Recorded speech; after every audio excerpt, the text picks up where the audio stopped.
Last session! Okay. Last session, our convicts began traveling back to the village with the church to Gideon, exhausted, beaten, and angry. You all made a small camp for the survivors of this fiend-worshipping bandit group. During the night, as you talk, a lot of information is revealed about yourselves. Mudin told the party that Z was a dragon, revealing that their god Quetzal was dead and being manipulated by the Bitch Queen Arena. Unbeknownst to the party during this conversation, Vala, Sator's sister, was scrying alongside, listening to every word. After confirming what she heard, her mission changed, as did Gus's. And Vala tried to kidnap Mudin, carrying him away as a giant bird, saying that they needed a dragon, and this was the most accessible one.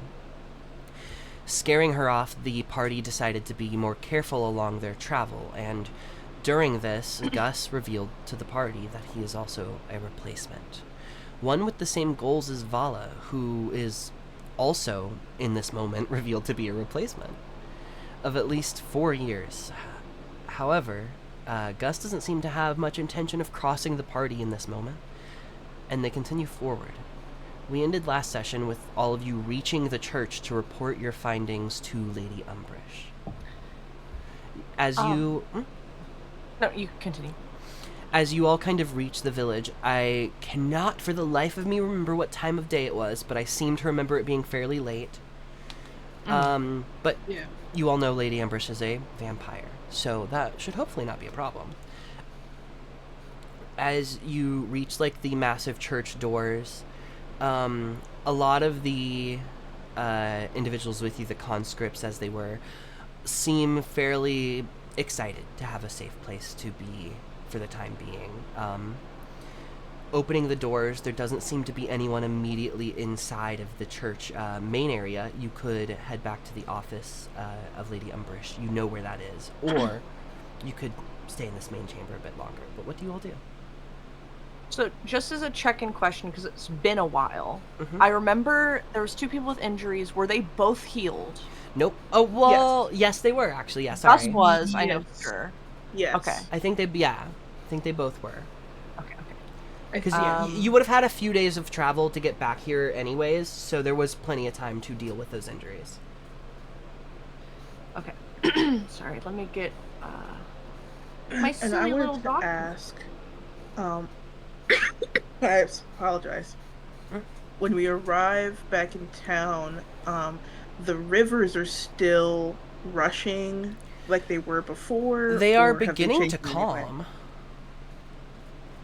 As you kind Okay. of pass through, it seems as though whatever happened down there did indeed solve the problem.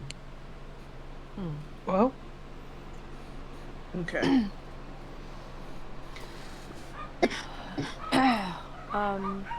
I think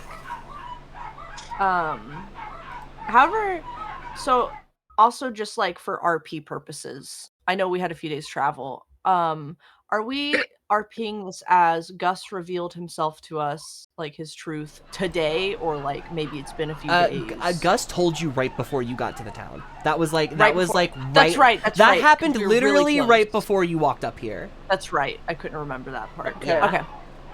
Yeah, so there's still tension. I love drama. It's so yummy. So it's late. We arrive at the temple.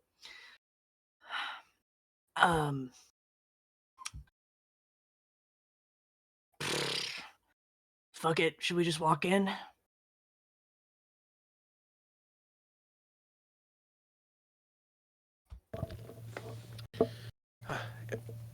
may as well. We have good news to share, at least. Some. Your ladyship. I'm gonna walk in. You kind of yell into the Announce main myself. hall of the church, and it echoes on the walls a little bit. You actually first you see an individual I don't think you've gotten the name of. A half-orc man kind of peeks his head around the corner and goes, "I'll go get it." turns back around, and not but a Thanks. couple of moments later, you hear the sound of like heels kind of clicking against the halls from that direction, coming your way. Stepping out into the chamber, Lady Umbrish sees the extra individuals, like the people you've brought along with you, and gets this kind of puzzled look. But she begins speaking. She goes, "Well, whatever you did seemed to have worked. The waters are not yet calm enough to allow passage, but they're getting there. They have started to return to their natural state. Glad to hear it. And I'm glad to see all of you are still alive." Yes, with some... I'll kind of gesture towards the other... Counting Desi was her name? Yeah, so you have 5 tag-alongs. There's five tag-alongs. I'll get to this in a moment, but we've got some friends here that we found. Let's just cut to it. Whatever. It'd be easier to explain all of it at once. I don't quite remember how much I managed to tell you in my short message, but when we made our way to the site of the fracture between planes, wasn't the Fey Realm. It was a portal to the Hells that some of Arena's fine folk had been feeding souls to in exchange for power.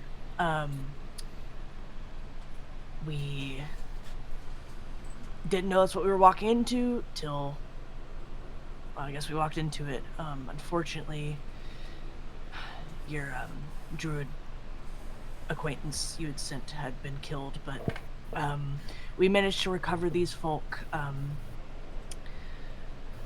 kept as slaves. One of them, unknowingly helping the cause. She was just a lookout. She didn't have... We've thoroughly discussed with her. She had no idea the full breadth and width of the situation, but Unknowingly. She kind of looks like over and almost doesn't believe that. But she kind of just... Well, it's good to hear that you have dealt with it. Sad that Deacon could not, but I guess if any of us could have guessed that this was related to the Hells, we could have probably sent more than just a single dwarf.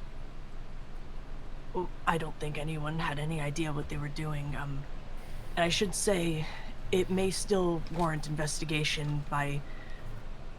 Not to say that we're a group of weaklings, but maybe people more well-versed in the planes. We killed off the folks behind it, but in one last Hail Mary, I suppose, Hail Arena,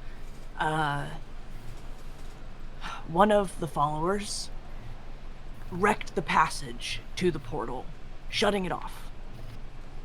I don't know if it will close on its own, if it's already closed. We have a bit of information from I have the ability to sometimes talk to people who have passed, and we spoke to one, Lorena Hafferty, Lorna Hafferty. Lorna Hafferty. Fuck, I can't pronounce names ever. One, Lorna Hafferty, who had passed on, but told us from beyond the grave that the portal's strength and their power came from the souls they were feeding into it. So I am truly hoping, with that supply for now cut off, that the problem should die down, but have to level with you. I'm no expert, and I don't believe any of my other friends are. She kind of looks at all of you, just like, I mean, do any of you have any extra input on this? I'm not so much an expert in the Hells, but it would not be... I couldn't just guess that all they were doing was sacrificing people. There had to have been some sort of ritual. Exactly, that's my worry, is we know that aspect. We know that it was some exchange souls to be damned to Arena. Power gained, destruction of the lands. Who cares? We got power. You go sorry. for it. No, it's fine. I think when Ollie was kind of explaining that the power of the portal seemed connected to like the amount of souls being fed in it, something kind of clicked in Z's mind. But kind of changes what he was thinking about, and instead says, we know that Arena's been gathering souls that were not previously dead for a very long time. And we also know that she is impersonating at least one god. Her eyes widen, and she takes a moment to take in what you've said. And there's a loud silence in the hall for a moment before she opens her mouth again, catches herself, and then finally, what are you saying?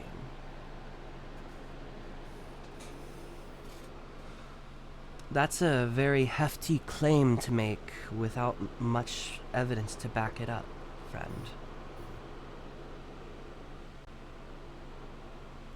Do you have means of discerning the truth? I wouldn't say I do, but if I there do. was...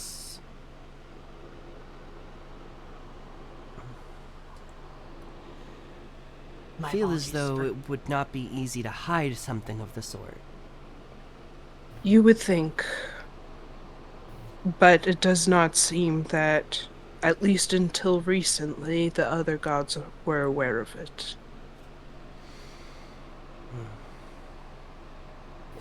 I say this as myself, a follower of Malavi.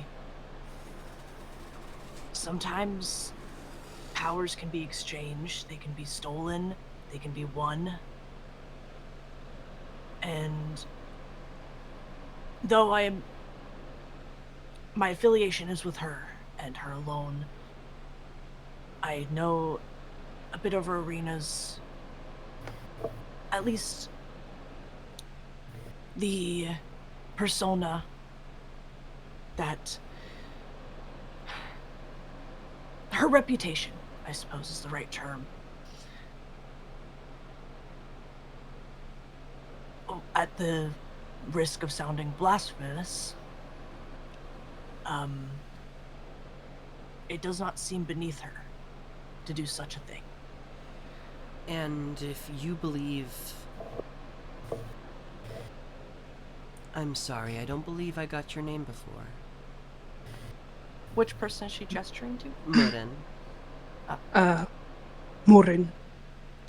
If you believe Modin's claims... because I will be quite frank, and this might also sound blasphemous, but is there not a chance that Malavi is not Malavi? Is there No. also not a chance that Gideon is not Gideon? Who's to say? Malafie is certainly her own. Unfortunately, it is very possible, although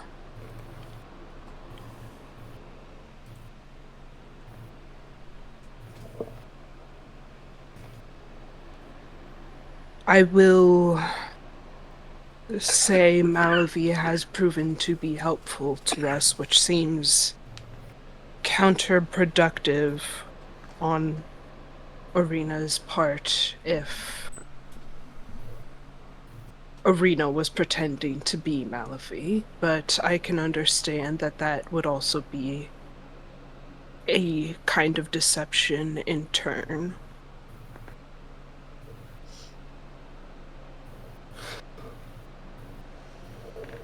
And Arena would not even pretend to help me. Believe me when I say that. Arena does not do anything that doesn't benefit her. So, Exactly. that's very much in character.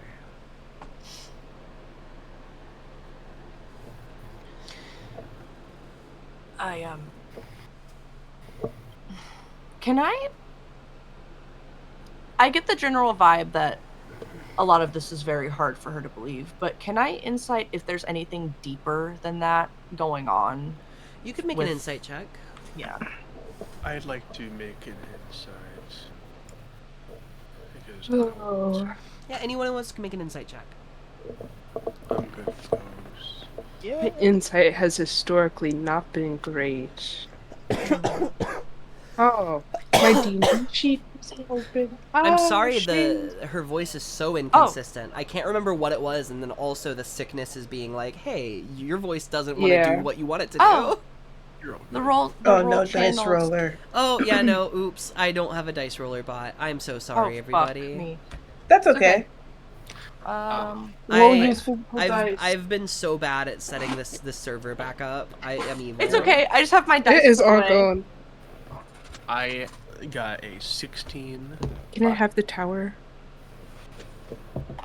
Also, I'm so sorry. I have to Oh, go I'm pee. not joking. Oh, Nat. Nat 20 Wow. plus 7 for a 27. Oh, I got a dirty 20. Wow. Nice. I'll hear this and I have to gotta go. I'll be quick though. I got a 7 total. I think I didn't even that- have my tray. Are you rolling too, Capri? Yeah, I did. Oh, okay. It was also that 20 plus 6. Oh my god. Oh my Ooh. gosh. 26 and 27. I don't- Today's We the see day, this. I guess. So we are so back. it in her mind, like I think with with two nat 20s, you guys watch her have this emotional journey of like, no, that can't be true, to but what if it is, and what if my god is also not my god? And her faith is kind of shaken in this moment, and there might even be something else kind of cementing her in that direction outside of what you're just saying. Welcome to my life. If I may ask, Lady Umbridge, have there been strange happenings regarding Gideon that you've seen?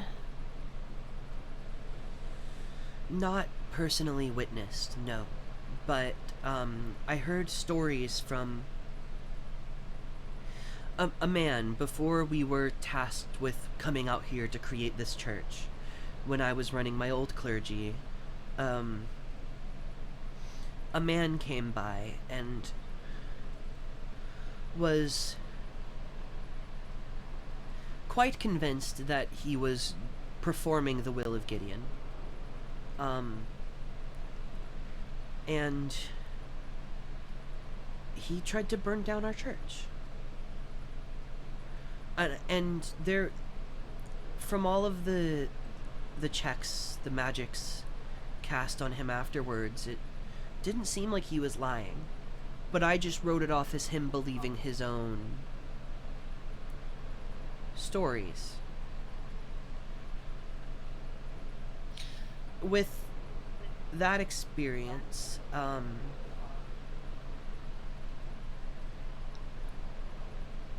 Plus,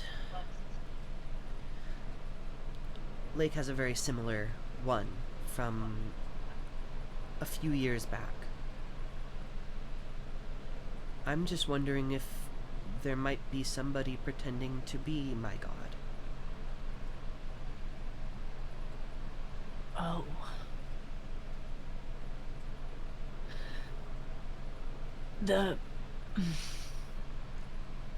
This man who came to destroy the temple, was this here or was this in another place? Oxpond. He's been in the Oxpond jail since then, as far as I know.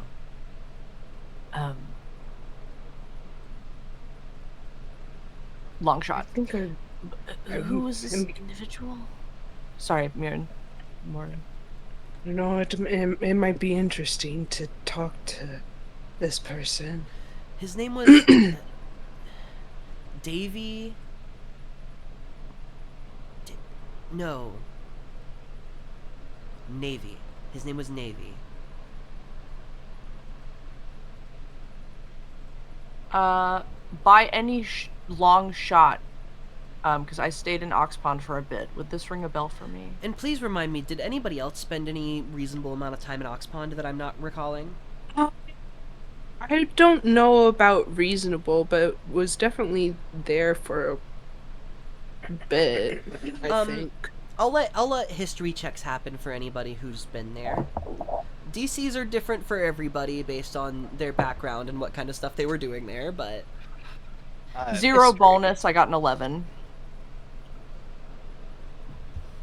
What is that? 14 plus 3, 17.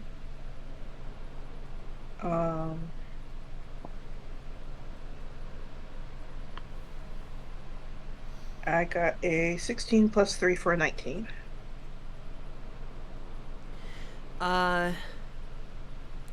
Gus. I think you might have met this person before. Like, not in prison. You met him before he got arrested, and it might have always been kind of like a crazy. But he was never violent. He never like went out of his way to affect other people. It seemed like just kind of a hermit who had like a lot of stories to tell that seemed fairly far-fetched. Okay. Is this like older gentleman? Sorry, I know I don't remember. Yeah, no, so Gus, you would remember it is an older, like, human male. I would say the physical description's kind of fuzzy, but if you saw him again, you could point him out. Old Navy. Wow. Fuck God. my life.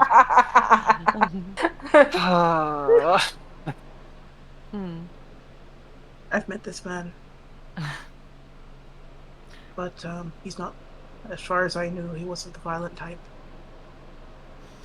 Well, and that's what we, heard from all of the people that seemed to know him back in Oxpond, is that it almost didn't seem like something he would do. Do you think he may have been swayed with magic? Or even possessed. None of our spellcasters could detect anything affecting him in that moment.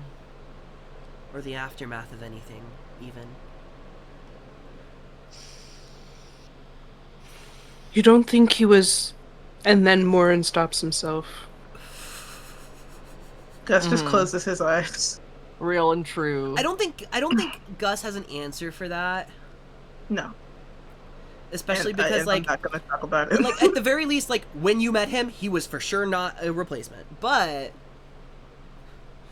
who knows what's happened in the years since you've seen him last. Yeah. Gus just does a kind of longer than usual blink and tries to ignore the fact that question was asked.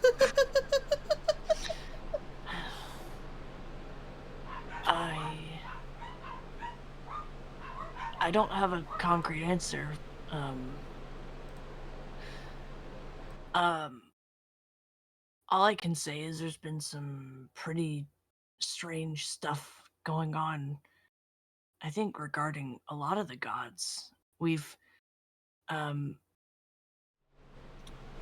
I mean, we heard of, never met someone claiming to worship Arcos who may or may not have been killing people.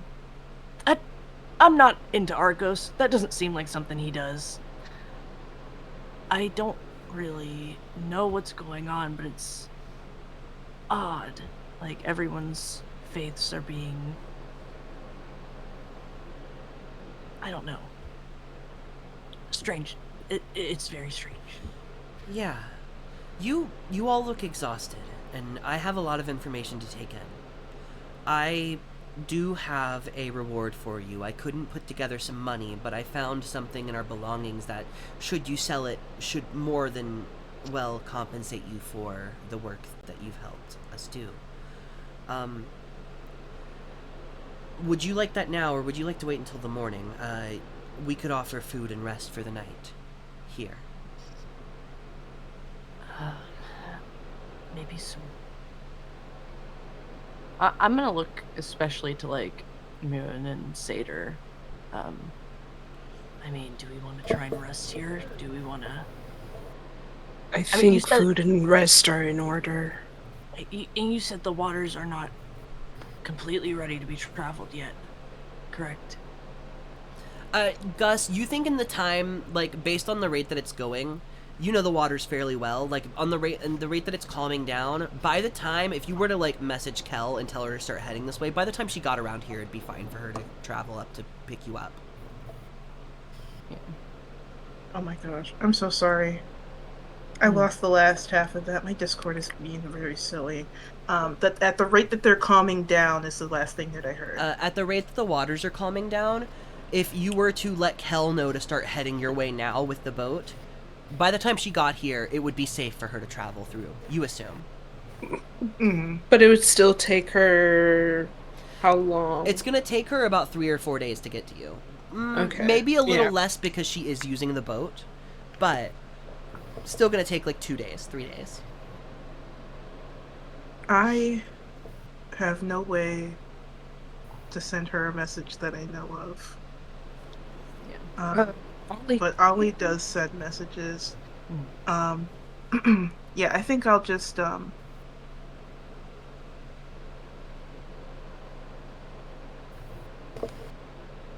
in agreement. Food and rest. Certainly food and rest. Ollie, if you have a moment, when you have a moment, if you'd lend me your ear, I'd appreciate it. All right. While that's happening, Umbrish takes a moment to ask the strongest of you to help her rearrange some of the stuff in this main chamber to create a table where she then casts create food and water Oh, hell yeah. so that you can all Sick. have some food, some drink. But the two All of you you can kind of eat step away buffet. for a conversation as all that's going down. Really fast, can I run and grab a water bottle? Yeah. Sorry. My lips are dry. Lips are chapped and faded. No, because I only think of the 21 Pilots version. I'm sorry. Miss you. That 21 Pilots version of that song sucks so bad. Listen. I'm listening. I know. Sorry, we're talking about the 21 Pilots MCR cover that they did that I hate so much. It's I bad, but Miss you. Putting into perspective thinking about the proximity to Satyr learning this knowledge about her sister and then having to do this is like she's just like so distant and disassociating, and she's just like lifting a table and Umbrish or Yeah. whoever, like I put it here, she's just like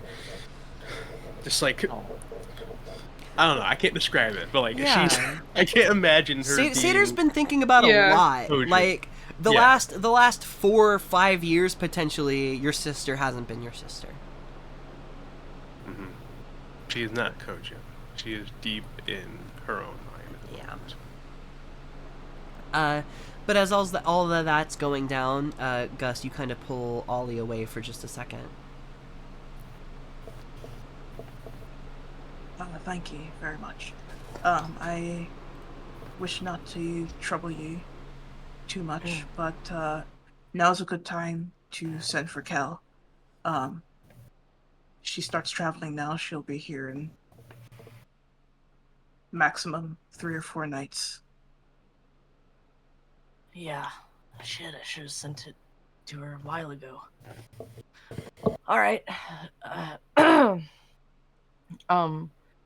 think before I fully commit, Ollie will start kind of like thinking over what they're gonna say, but they're gonna kind of look to Gus, and very quietly, hopefully so that especially the priests of Gideon don't hear.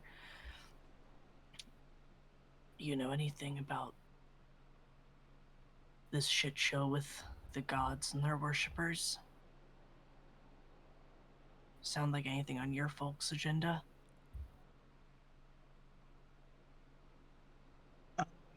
And I think even though it's clear that Ollie has made an effort to give Gus an amount of privacy in this moment to be able to speak freely, he kind of just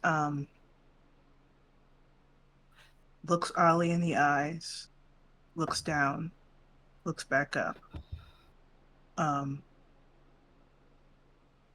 But he doesn't say anything.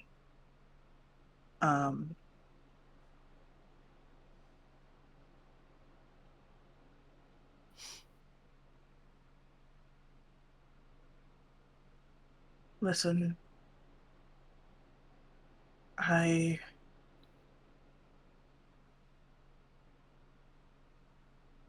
do not wish to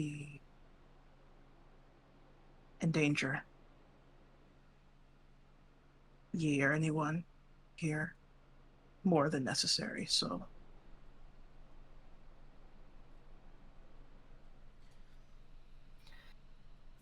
I'll take that as an answer to my question. And I'll cast Sending to Kel.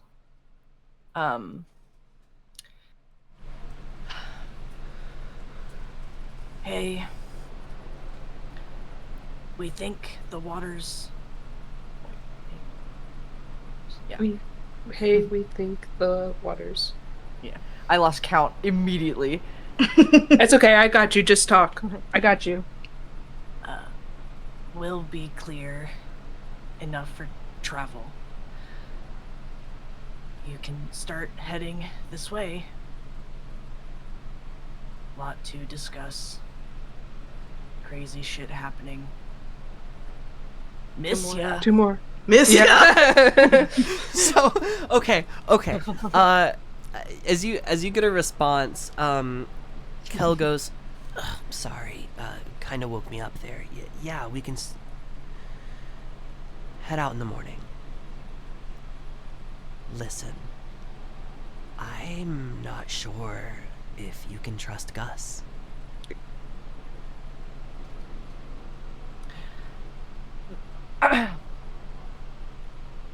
What did she find? Fuck it, I'll send again. Okay. I think as soon as I notice, like, that this that the sending has gone off, Gus, really quick, he's like, by the way, I'll give you your space. Thank you for sending my message.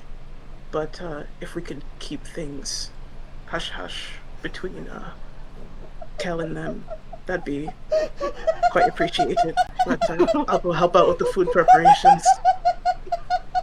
And then I'll walk away. Before Gus leaves.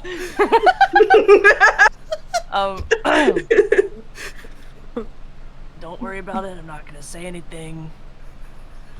She's... Honestly, I think she's kind of dumb. She's not gonna notice anything. I don't believe... I don't even have to incite you. Alright. I mean, I got a pretty high deception. You just don't believe Ollie? I know that Kel's not stupid. is a sarcastic nature to what the fuck Ollie just said. Yeah. Hey, It's not her his whole use. job is Her whole information job is gathering. learning things. So yeah, she was gonna find out sooner or later. She might have Yeah. even found out before everyone else did. But That's so funny. what do you send back to Kel after Oh. Gus kind of walks away from you in this moment?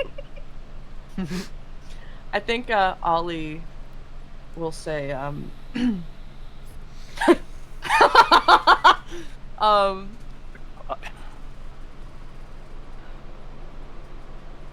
I don't know. Gus has really had our back.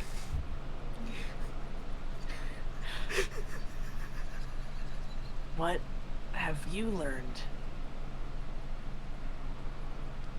Things not lining up? How dangerous? I'll leave it there. The most glaring issue is, remember when you found that book in Chesh's home? And the handwriting didn't line up. Same thing with Gus. Oh, no, same. Ended at same. Ah, shit, okay. It's okay, I gather from that. I lost my touch. I used to be so good at that. It's okay, the moment you said remember when. I couldn't do the rest it. of it. Remember? I heard The you rest of it- lightly snicker, and I was like, The rest of it was Gerard Way singing. You to me. ruined it. spoiled it. Yeah, I'll turn back to Gus. Not like say anything, but just kind of watching. And then, because I did send a second time, but I did it quietly. I think if Gus looks over at me, I'll just go, and then Yeah. start heading that way. Cutting bread. In the slices, and I look up. Not she's on her suspicious way. at all. No. She's on her way. Yeah, I do hit you with this. She's on her way. That's so funny. Nothing really to report. But I gotta get a deception check. I need give me a Yeah, deception that's- check. Gus, give me Gus- insight. I was about to say, Gus is Please. like, her mother didn't want any more of my cigars. She says nothing about my cigars. You mean to deception, you say? Yes, please. 22 total. Damn. I have to get an 18 to beat you.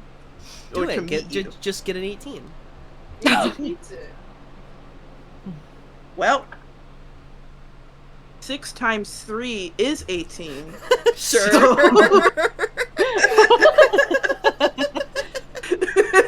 Oh, hold on. I got Let a me. 10 all told. I'm not gonna take away the fact that like Ollie's earlier statement was so obviously a lie.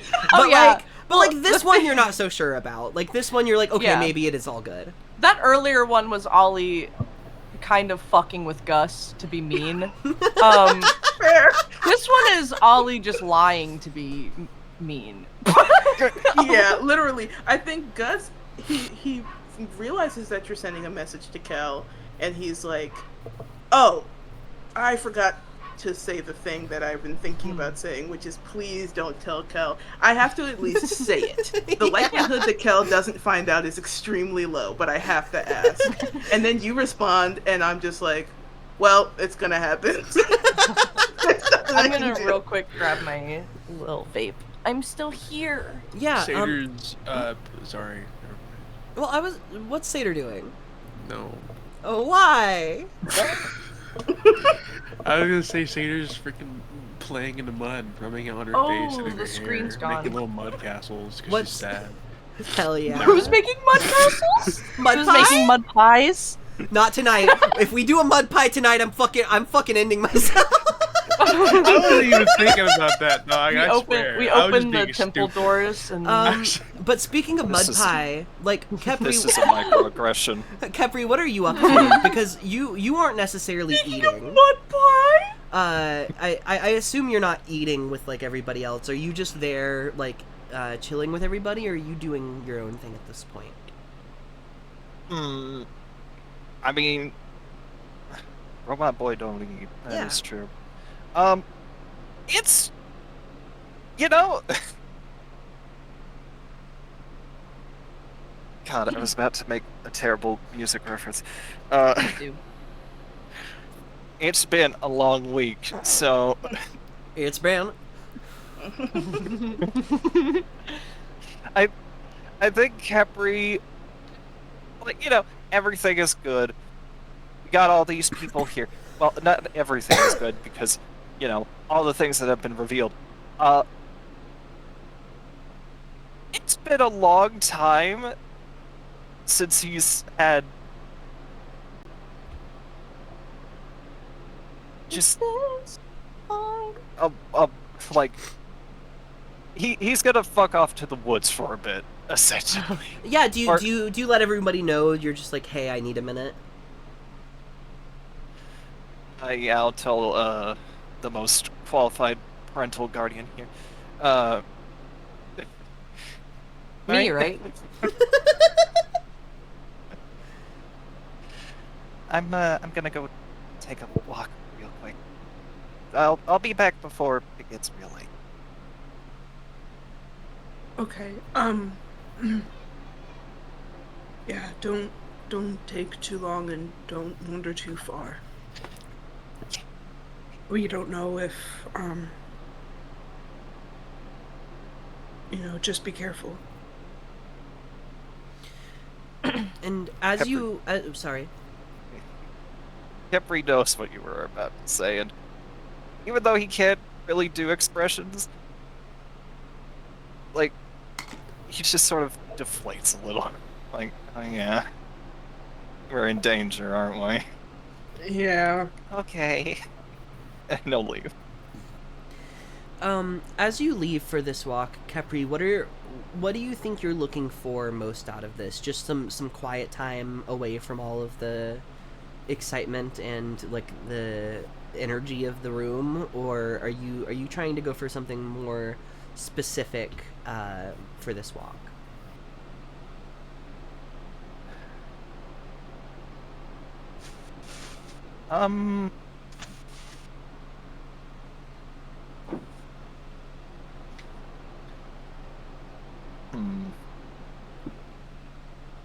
I think it's mostly just a little bit of a walk, but every now and then he'll sort of snoop in to see, like, what's this villager doing? There was a noise over there. So you're just walking throughout the village, or are you like headed towards the forest or walking along the river? Sorry, I'm just looking for so I can set the scene. Definitely forest, like the outskirts of the small village. Or I guess we're in Yeah. a swamp. You are kind of in a swamp. There are some trees. There's a small wooded area that you can see in the distance you could walk to. It wouldn't call it a full forest, but it would feel more familiar than where you are now, possibly. And yeah, that. Yeah. In that case, you kind of head out and make your way through this small village. It's fairly late. Some of the candlelight flickering from inside the houses points to make you believe that some of them are probably still awake. You don't hear much noise. It seems like this place is small enough that if anyone was too loud, it would disrupt their neighbors. This is just a very quiet place most of the time, and it seems like the only noise in this entire village is coming from that little church that your friends are all in. You hear the sounds of the sickly frogs kind of croaking in the background, just... And a lot of mosquitoes kind of just buzzing around. Not you necessarily, they're not attracted to you, but you're attracted to them, so you can find them. You step out of the village, and only about 100 feet later, you reach your first tree. Kind of place a hand on it and just take that moment to reconnect with nature in a way that you're very familiar with. Do you sit here for a while, or do you just head deeper in and continue the walk? I think he'd sit down next to the tree and sort of just bring out fireflies around him. Just sort of in a small little happy place while he thinks on just Yeah. everything. The fireflies kind of float about 10, 15, 20, the small little flashes kind of just filling your vision with little cute pieces of light. The moon kind of shining up above, giving you enough light to see your surroundings otherwise. You find a particularly comfortable looking tree and just kind of sit yourself down for a minute and have a moment of quiet.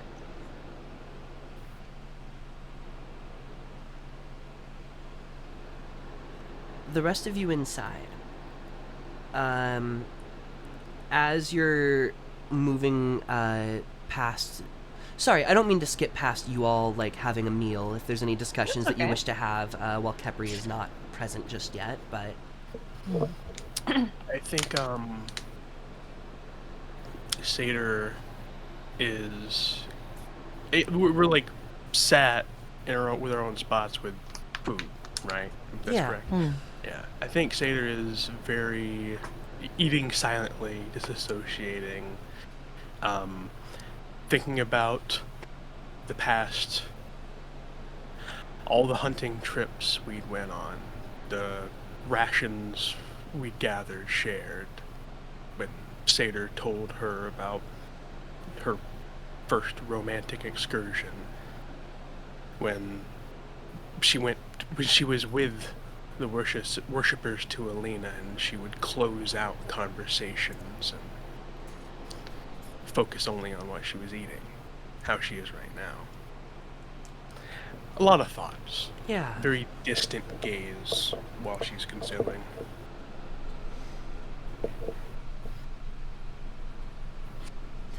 Anything from the rest of you? I have a very crazy idea, but I might wait until after dinner, and it probably won't do anything. That's okay. If no one else has anything to do during dinner, we can move on to that.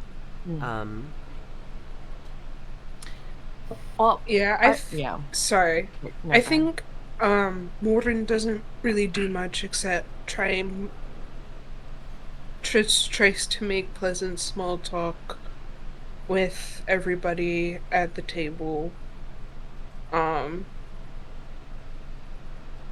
Just tries to keep everything light during the meal. Yeah. I think Kristoff, the tiefling that was with the conscripts, kind of notices this vibe and is trying to do a similar thing as Murin. Just like he's purposely just kind of making a fool of himself to give people something to laugh at in this moment. Because like, you know, even though he was also one of those conscripts, he seems like the only one who was able to keep his sense of self fully during that time, and is trying to help those that he was trapped with feel a little bit better now that they're safe. Yeah. Yeah. I will ask, during dinner, is Lady Umbra just eating with us, or is she eating her chambers? She's a vampire. Or she doesn't, yeah, she doesn't eat. What the fuck am I talking about? Wait, is she present, or is she gone? She'll be present. Yeah. She'll even offer like, oh, if this food is all gone, I can cast the spell once more if you'd like me to. Just quick question, sorry. Does the name Lorna Hafferty mean anything to you? I can't say it does. Okay. Well, that's the... just in case, that's the person who had passed on that I'd spoken to, who I guess was previously trying to stop that cult before you sent Deacon.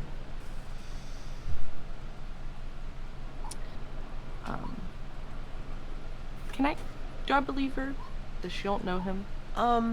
No insight check necessary. I think she very much like doesn't know that name. It seems like a lot of the people involved with this group traveled to get here, at least according to what Desi was saying. Yeah. It's like, Okay. because she was working with them for a couple of months before they came here and started this thing. Mm. Okay. I think I'll keep, like... It is very awkward when you're trying to just eat and there's tension at the dinner table. I think Ollie, doesn't say much more, but we'll kind of be looking to Seder, kind of somewhat engaging in the pleasantries, but like keeping their gaze on Seder, and then to Gus, and then to Seder, and just kind of start barking. We're eating Foghat for dinner. Won't say anything, but we'll kind of awkwardly reach over and do like one of these on Seder. Yeah. I still imagine she has much to say. I think she'll try to just sit more normally after that point, but not looking so obviously and on her face distraught, but still quiet. Understood. I was just gonna say, Gus is very quiet at dinner. He cuts stuff up to help out, but he eats his portion and excuses himself early, especially after being glanced at a couple of times. Sure. Do you head to the room given to you by the church? I think I actually, because this is a cold place, correct? You are very close to the equator right now. So, Oh, okay. But I thought we were cold. it is winter. yes. It is winter, but is winter. this is like But- the warmest you have been in a couple It's of a hot weeks. swamp. It's a Yeah. swamp. It's winter, Oh. it's a bit of it is warmer than what you've been experiencing the past couple of days and weeks, but it is very much still a little cold, as is the time of year. Awesome. Yeah, I think especially given that Capri has decided to go outside, and having seen how much trouble we've been in the past couple of days every time we get separated, Gus will take the multiple opportunities he has to just kind of step outside the door and just kind of post up in case there's anything that he hears from afar, but Sure. certainly to give everyone some space to breathe without him in their presence. Sure. While this is all happening, Gus, you've kind of posted up outside the door. I would say you might even be able to see Kepri's fireflies in the distance. Maybe not Kepri himself, but you do know where they are. You can kind of see, like, fireflies aren't really around here. So you're like, oh, that's probably our robot friend. And speaking of Kepri, as you're sitting there, maybe for like a moment, you close your eyes, just taking the piece. You hear the sounds of footsteps moving through this forest, kind of crunching a couple of leaves. And as you look up, you see an Aarakocra. I almost said owlin because they have owl-like features, but yeah, you see like the 6-foot-tall kind of bird-looking humanoid, wearing this very basic traveling robe with a like really large backpack on, like they're carrying around a lot of stuff. But they kind of look past, and as they notice you're looking up at them, they kind of go, "Oh, hello there, friend. Are you from around here?" Hello. Not really. We're just staying the night, as it were. Well, hopefully it's the same for me. Do you know of any good places to stay in here? I haven't really had a good bed in, almost a week now.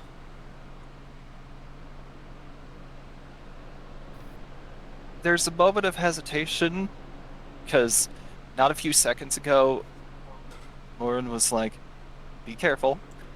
Don't do things.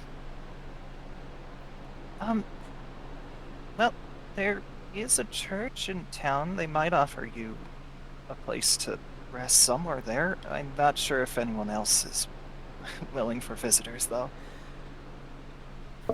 That's more than I was hoping for. It's a small place. When did they get a church?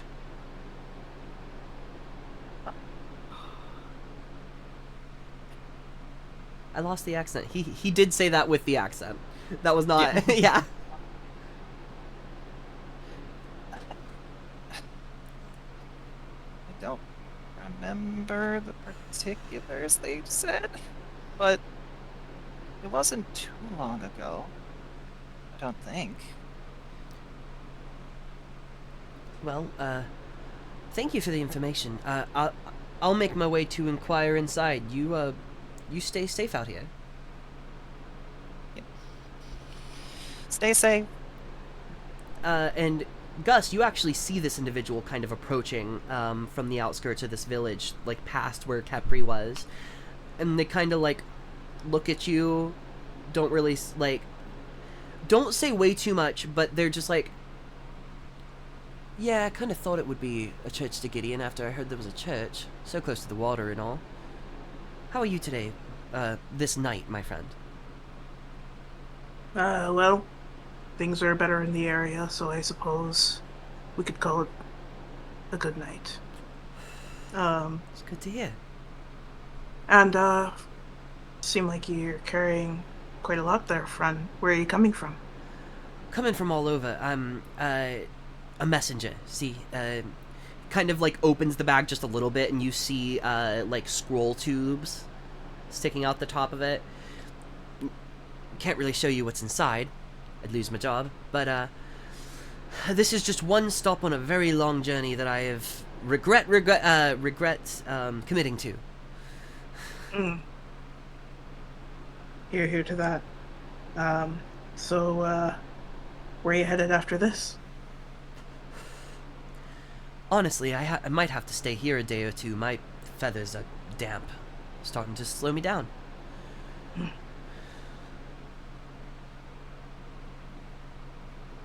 Well, we'll be here a couple days, perhaps as well, so, what's your name there, friend?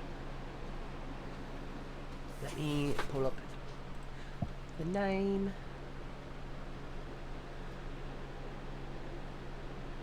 It's Finley.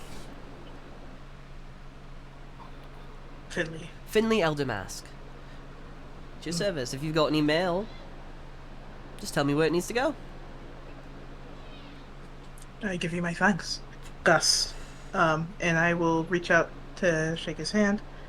Can I insight him? You sure can. Super.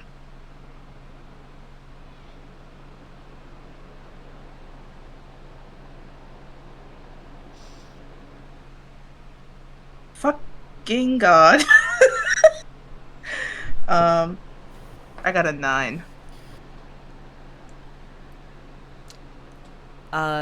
Surprisingly, there is something that you're not being told. I mean, of course, there is an amount of secrecy to this person's claimed job. So, like, he's withholding a lot of information about, like, where he's going, what he's doing. So it's might just be that, but, like, you know you're not getting the full story, whatever his deal is. Yeah. And would you allow me to kind of try and suss while he's showing me in his bag if I see anything strange in there? I would let you make a perception check. The DC would be fairly high. It's a large bag, and he was only showing the kind of top of it. Let's see. Oh. It was on a 12 and it rolled over to a 2. Oh. It's another 9. I don't think you really catch anything other than the scrolls. maybe some like other loose parchments or envelopes kind of just sitting around, just mail, maybe a package or two. Mm. Well, they're having a meal in there, friend. Go ahead and warm yourself up. Get something in your meal belly. sounds wonderful. Thank you. Kind of pushes past into the building, and the rest of you see our friend Finley enter.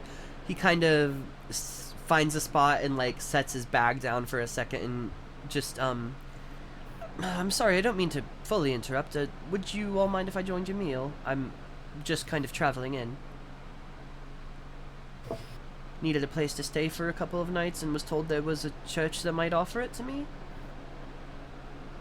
Oh, you'd have to talk to the priest Right. about that. But No, yeah, the Warforged outside, the really nice fellow told me to come into here.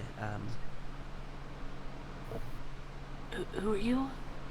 Finley Eldermask at your service. I am a mail person. I deliver packages, scrolls, and letters wherever they may need to go all across the continent. Oh, interesting. Nice to meet you. Ollie, you know this person. You've heard this name. Yeah. He, definitely isn't always moving legal goods. Yeah. Oh, that's awesome. Wait, let me talk to you again. I was about to say, if this Yeah. Is this someone I would have? You maybe even worked Yeah. with them, like, even. Yeah. They're very reliable. They're expensive, but they do get the job done, and usually fairly quickly. Yeah. Mm. And you said he, or He, yes. he. Okay. Ollie will smile. Well, not intruding any in my mind by eating some food. Like I said, the beds. Umbrish kind of goes, I'll have to make some arrangements, but I think we can find you a space if you don't mind rooming with a couple of our other guests for the night.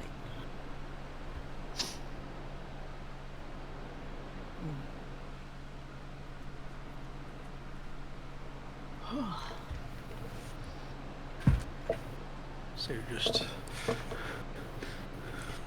Just shovel All it. We look over and there's like 5 plates being Kirby'd in by Sander.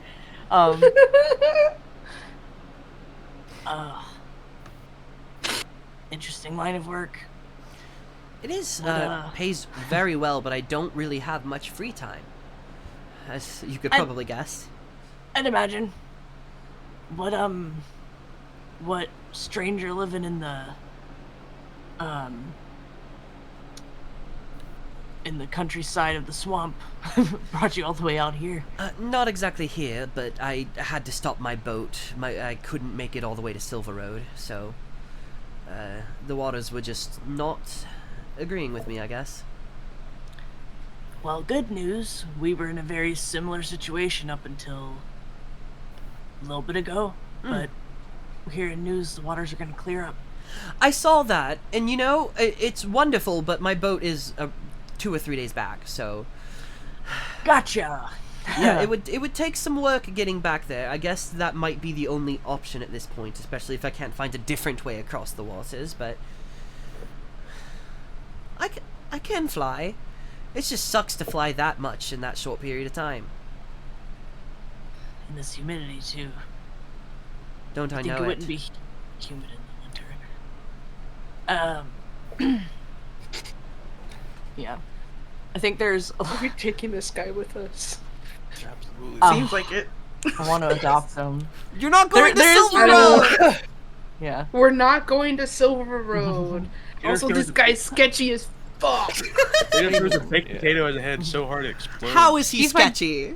He's my best He's friend. sketchy as fuck. He showed up in the middle of the night. I'm scared. I know, it So is did you pretty guys! All of you showed It up is- in the middle of the night! Why do you want to go to Silver Ra- Road of all places? Raph, I do want to say, pretty awesome of you that a That's- stranger walked out of the dark woods at night and asked for directions like a fucking cryptid, and you were like, "Yeah, buddy, this way." You were thinking, He added the little bit of hesitation, but then I also had the thought of, I've got a crossbow with explosive bolts. I'll be fine. yeah.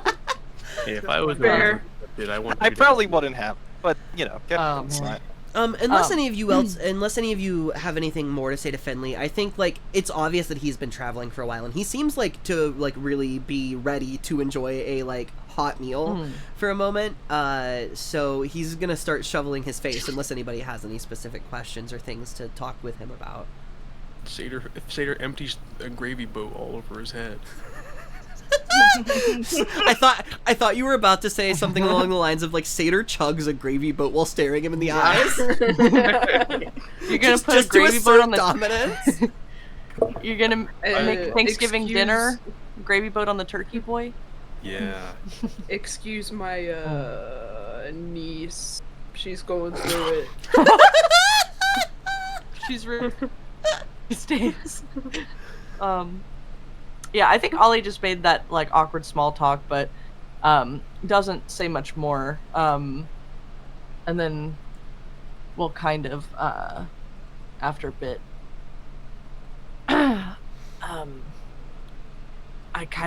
It's been a few days. I forgot our last arrangement, and we may have some new bunk mates, given the 6 extras in here now. What are our sleeping arrangements going to be, you think? So they have 2 free rooms. Yeah. It's just gonna be a hostile situation. Umbrish does work to turn that storage room that Gus investigated the other night into a makeshift bedroom for so there are technically 3 rooms for you to stay in. But yeah, we should decide how we're splitting that up.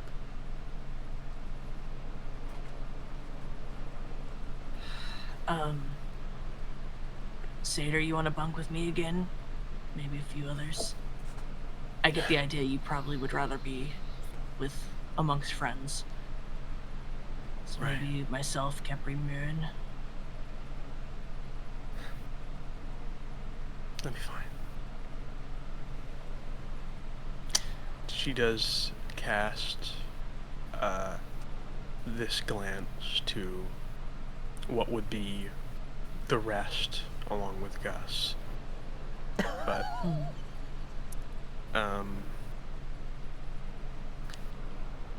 Seder seems very, very ready to pass out onto something. So she's not going to have many qualms.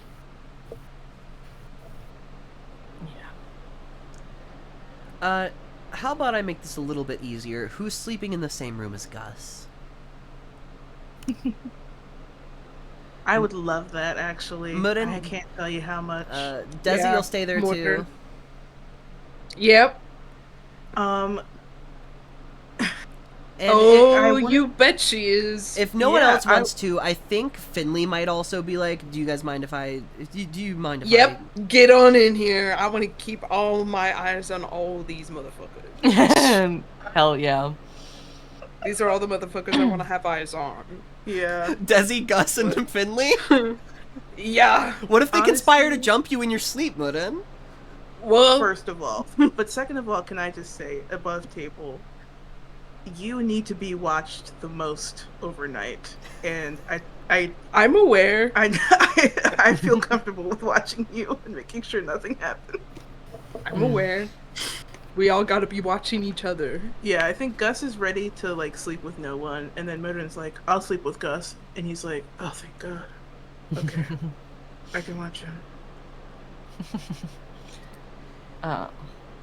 And the rest of the rooms are kind of divvied up. As we head into our sleep, we're gonna take a short break before we come back with something. No long rest just yet. Mm-hmm. Oh. I have a fun Oh, no. idea. I have a As we come back in your rest, Gus and Mudden, what are your passive perceptions? Not My good. passive perception is actually really good now. That's the other reason why I wanted to room with Gus. Yeah, mine's like 12. God, Kepri should be here though, because he's alert. Fuck! My passive perception is now 22. Jesus. Holy fuck. Wow. Yeah. I miss being Observant tours. Observant feat. Yep. Oh, hell yeah. I should have taken Gus. alert too. God damn it! In the middle of your rest, you are awoken by the sounds of talons on wooden floorboards. Walking away from the shared bed that everyone's kind of using in this awkward, like, sleeping arrangement, over towards the, guest wardrobe at the side of the room. You open your eyes to look up, and that's not the wardrobe that was there earlier. He moves his hand up to open this door. Do you do anything, or do you let the door open?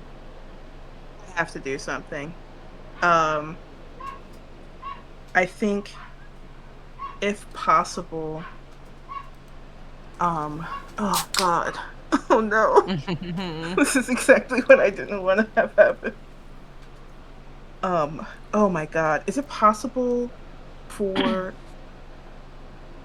me to, and this is just a Hail Mary, you can tell me no, if I can,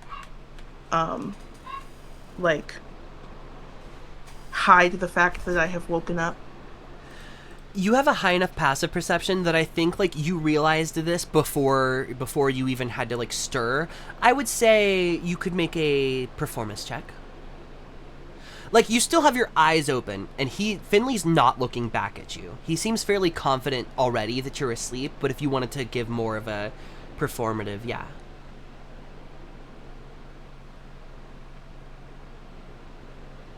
Thinking. I'm sorry. Oh no. He has to stop.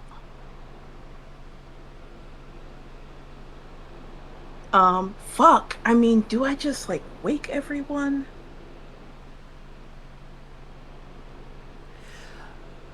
I don't want to be a super big stickler, but do you think Gus would also hesitate in this moment? As you are. Honestly, I think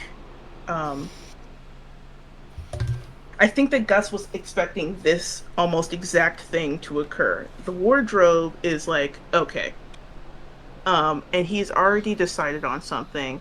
So I think before he's made up his mind, he has pushed himself out of bed, and is not necessarily even trying to be stealthy about it, but just wants to make this person stop in their tracks. And he will just get up and kind of say stop. Oh, sorry to bother you. I was looking for a coat. It's quite chilly. Didn't mean to wake you.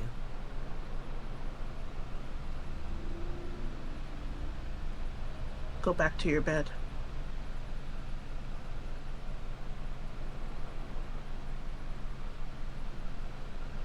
Why don't you fucking make me? He opens the door, and before you can react, Gus, you see a fur-covered, dark, clawed hand begin to pull its way out of the dresser as a second Gus starts to crawl into this room. You've served your purpose, friend. Now just stay quiet. Your friends won't know the difference.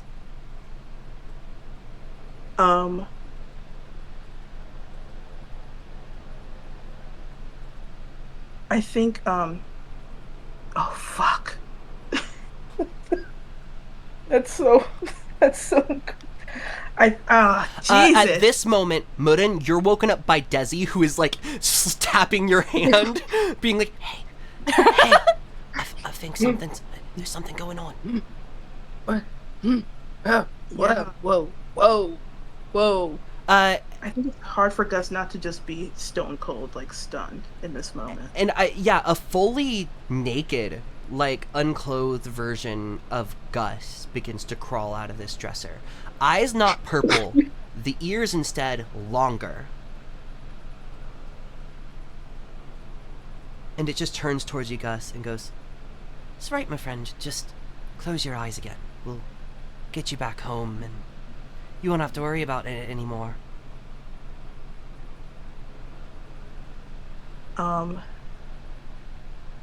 But at this point, Murin, you are awake, so if there's anything you would like to do... Yes. Is it possible that I sleep with my weapon on me? I could say potentially a knife or two. Okay. Yeah, I think Gus is still just kind of stunned silent, but is holding his weapon in front of himself in a defensive stance. Do you do anything, Murin? I do. Honestly, just in character,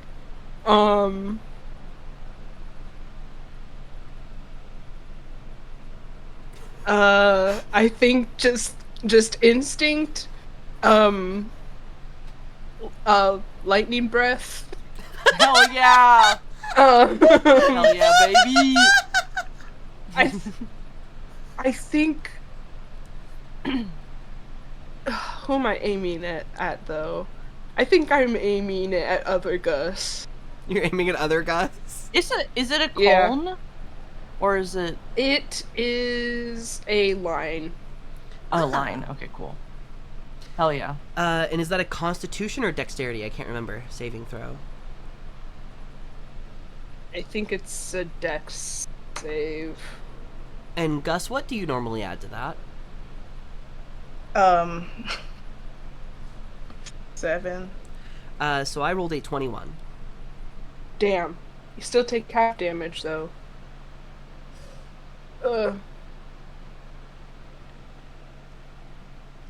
Which is 3 times 11 have to 11 half to 5 lightning damage. Heard. The lightning... I'd say it's loud enough to wake the other two of you up from your slumber. What the fuck? And this secondary We got version some of- trouble! well, at this point, I guess everyone can roll initiative for me. Well, shit. Yeah, baby! Woo! What did you do? What did I do? Certainly not my best Uh. friend Finley. Not our trusted compatriot and longtime friend. See, Ashley said travels quick, and that should have been the thing. No, I knew some fuck shit was happening. It was just epic. I don't know. It's all epic. Gus, what do you add to your initiative? I add +4 to my initiative. Heard. That's so fucked up. Putting us against a rogue. Yes, I am. He's gonna and a bird he's boy? gonna have to die right now.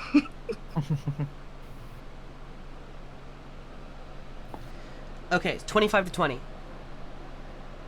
21. 20 to 15. Come on, guys. I'm almost. Everybody's asleep. So funnily enough, Gus and then Gus 2 goes. I guess Gus 2 and then Gus 3 go. If I'm... Well, Technically, yeah. well. 15 to 10. Okay. 14. Oh, 11.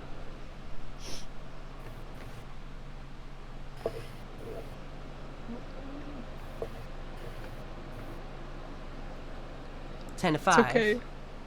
8! 5. Oh, What did Yeah. you get? What did you get, Ren? Sorry. I said 11. I forgot to put that down. It's because you hate gay people. I Yeah. do. Wow. Always have. Fake news. Ugh. God, this. Well, oh, I have a question. Okay, wait. I'm forgetting somebody. I have Gus. Finley? Gus. Yes. Desi? Question mark. If Desi's a part of this. Desi, come on. Come on, Desi. And Kepri, Please, Desi. Kepri, you got like lowest, right? 5, yeah, probably. Okay. Okay. Heard. So Gus, you go first.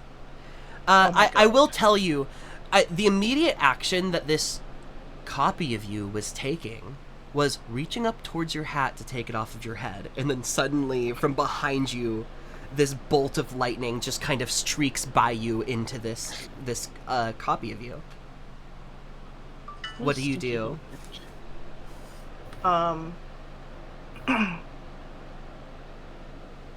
How close to me? Must be right in front of me. I'm gonna say within 5 feet. Yeah. And then how close are we to the wardrobe? The wardrobe is maximum 10 feet away from you. Right. We're dealing with a still open door situation as well currently, correct? Yes, and I'll say Finley's hand is probably still on the wardrobe door as well. Finley's standing over next to the wardrobe. Okay. Oh my god. Oh my god.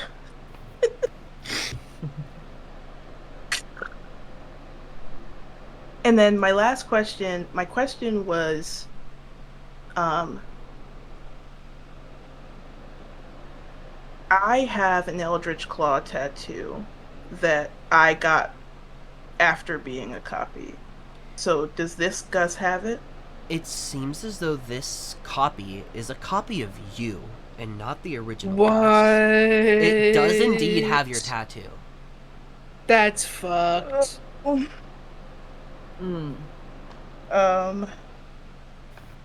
Oh my god. Fuck this thing. Well, that would be self-cessed. What's wrong with that? What's wrong with that? Oh, hell yeah. Um, Self-cessed truthers.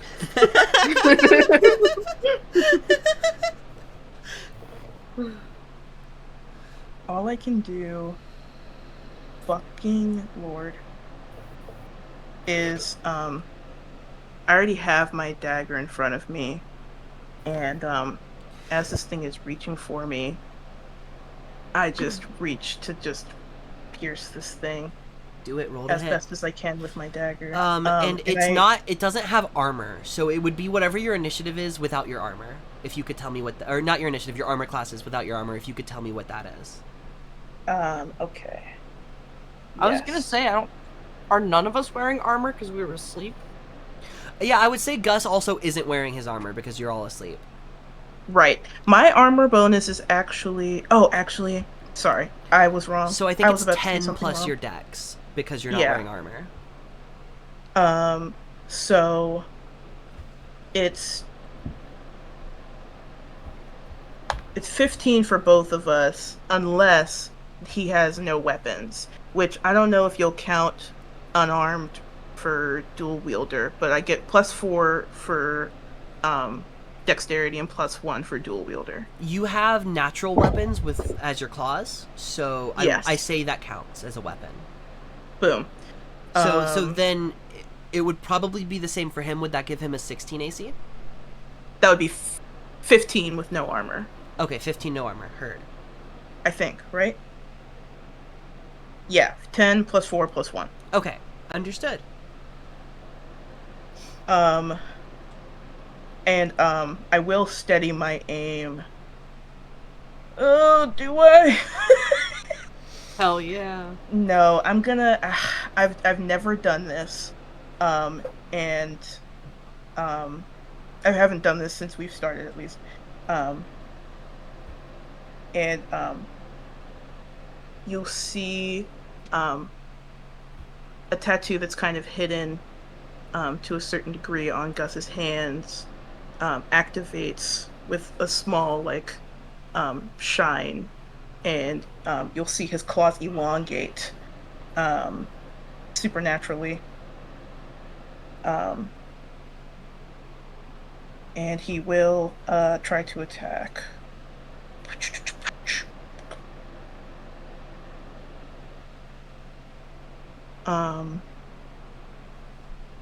Okay.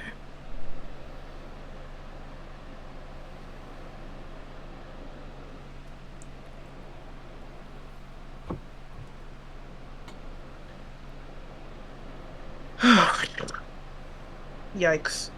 Yikes, yikes, yikes. That's the wrong... Sorry. Okay. I got a 25 to hit. So, I will do... Nice. 9 plus... 9 piercing damage plus... 2 force damage. Okay. Heard. Anything else from your turn? No,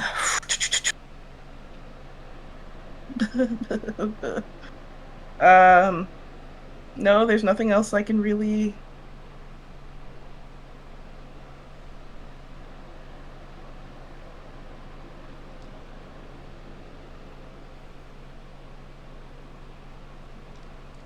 Yeah, I can't really,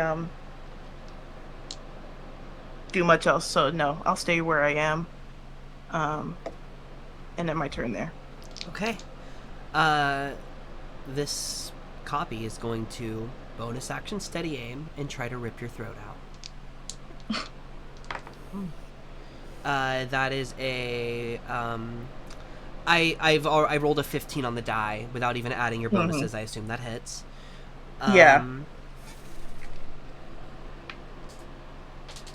I dropped the dice on the floor, and it's a D4, so I'm gonna step on it and hate myself. Cat's Claws does a D6 plus 2. Ah, D6. You'd think I'd learn this stuff. You think I'd use it more? God damn, I mean... It does more than a dagger, yeah. Technically, but I can also technically do more with the dagger, because I get plus 5. You take 21 points of slashing damage from the sneak attack and the hit. Oh, yikes! I mean, this individual's trying to end your life. They go for the throat, and I think you feel the claws kind of stick in before just ripping out as hard as he can. Yeah. You don't have a second attack, do you? No, I do not. Heard. Yeah, because you used your bonus action to steady your aim, so Yes. that would be the only way to get a second attack. Yeah. Figured that much. I'm sorry. You do have Uncanny Dodge if you... I don't think I did that much damage, but if you did want to use that, you do have that. You did 10 points of damage. Is that a once per turn thing, or a... It's a reaction. A reaction? No, I'll save my reaction. So, Satyr, it's your turn. Since this is Theater of the Mind, you will probably have to use all of your movement getting into the room. But you could get into the room and get visual on the whole situation, should you choose to do so. Satyr, this is just...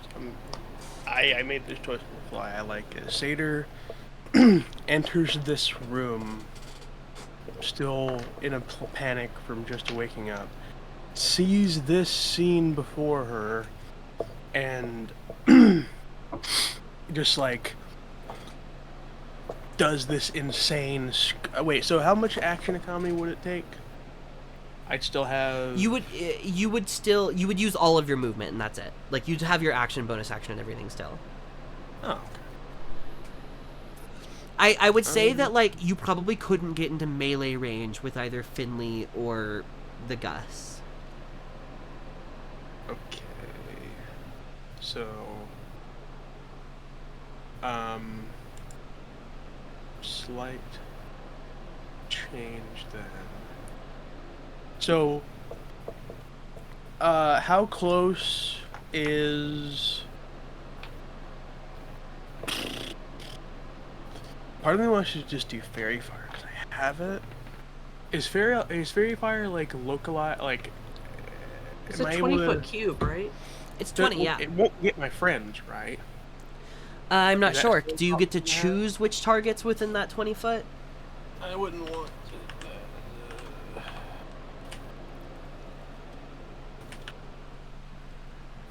to.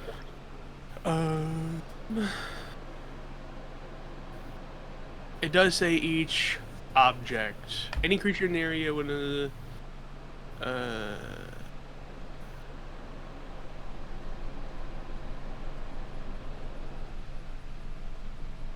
don't think I can choose.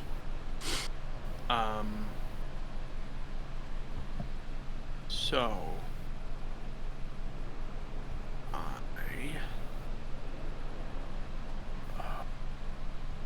Satyr, so angry. I'm sorry, give me 1 second. I'm gonna look up one more spell really fast.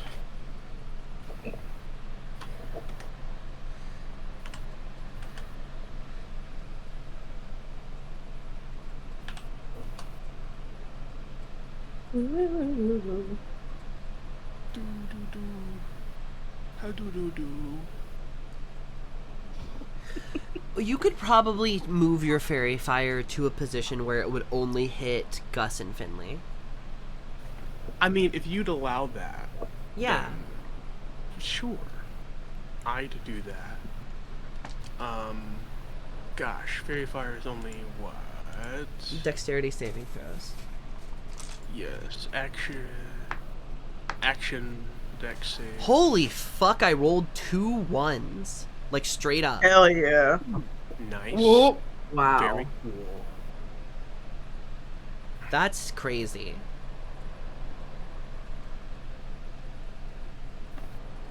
Boo boo boo. Boo boo boo. I'm so sorry. Give me one more moment. I'm so sorry. Taking a million years. Taking so much time. It's okay.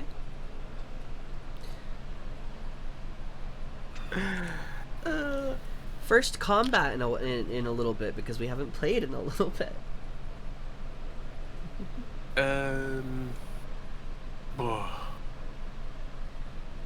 I had a thing I thought about doing. I don't know if I'm gonna do it. I was hoping I would do.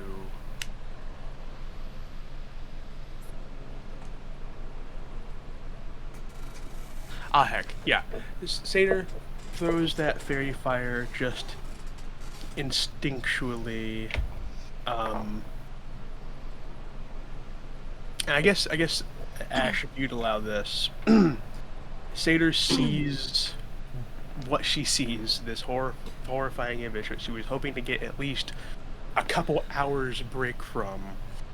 I imagine she screams and is like I'm so sick of all of you, and she bonus action wolfs out as she screams in the midst of it from enraged. This is the first time I think it's happened outside of a full moon. Why don't you describe what it looks like, if it looks any differently? Just pure emotion. That's awesome. Oh yeah.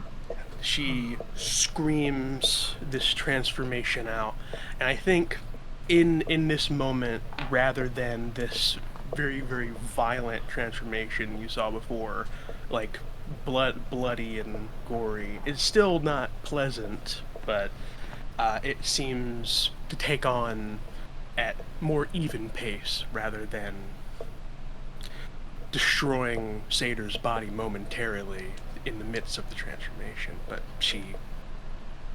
so I think it's more so like a typical wolf transformation. I like the idea of the fur like sprouting from the skin, but perhaps now there is less blood. Sure. But again, still raged. I can't do anything else, but Satyr is posted up, wolfed out. Wonderful. At the end of your turn, Satyr, from the, one moment.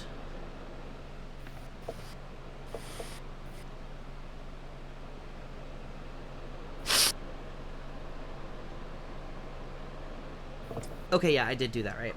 From the wardrobe, a second hand grabs the edge and begins to crawl out. Humanoid, and it's hard to tell exactly at first, but it looks like there's remnants of like scales on the arms as a naked copy of Mudin crawls out of this wardrobe.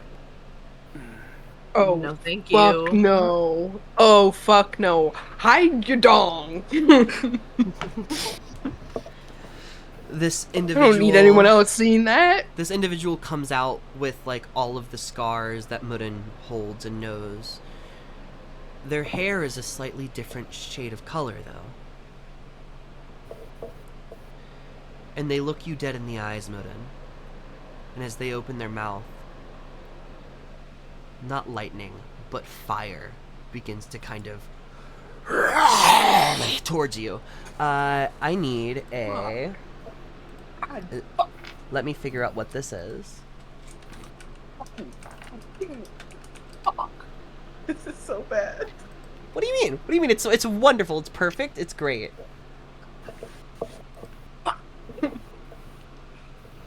Dexterity saving throw, please. I'm not good at those.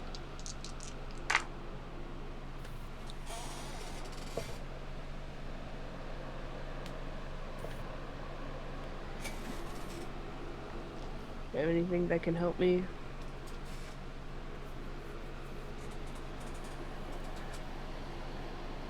I don't think so. 16? That's does that pass your saving throw? I should ask. It does. My DC is 14. I thought it would. So you only take half damage, which would be 3 since I rolled 6.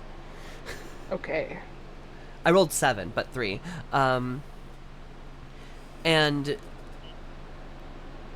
they move over to the side of the bed and pick up your sword. That, hey, what?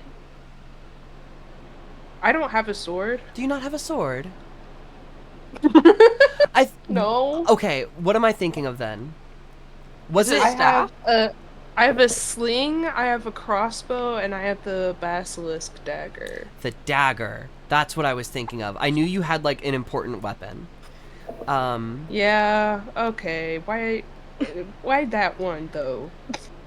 Because that's the one I want.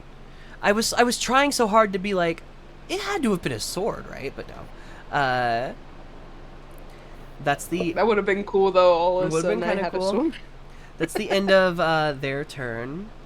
Desi is up, who doesn't have her weapons either, and now that there's a second Mudin standing near where your gear is being kept, I don't think she's gonna go for her weapons. Instead, she is going to, as the both of you are still kind of in the bed, Mudin, she'll give you the help action, so you get advantage on the next roll that you make. All right, Desi. And it's your turn. You're good.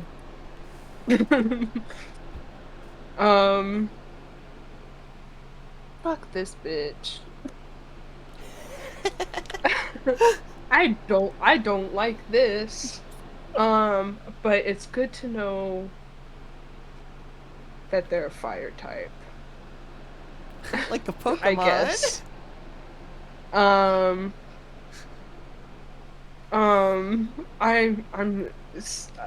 scared.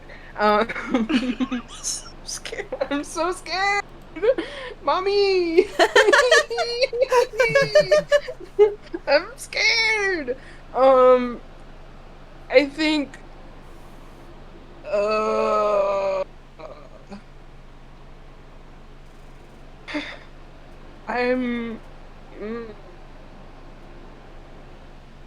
I'm going to cast Wither and Bloom. Ooh. Well, sorry.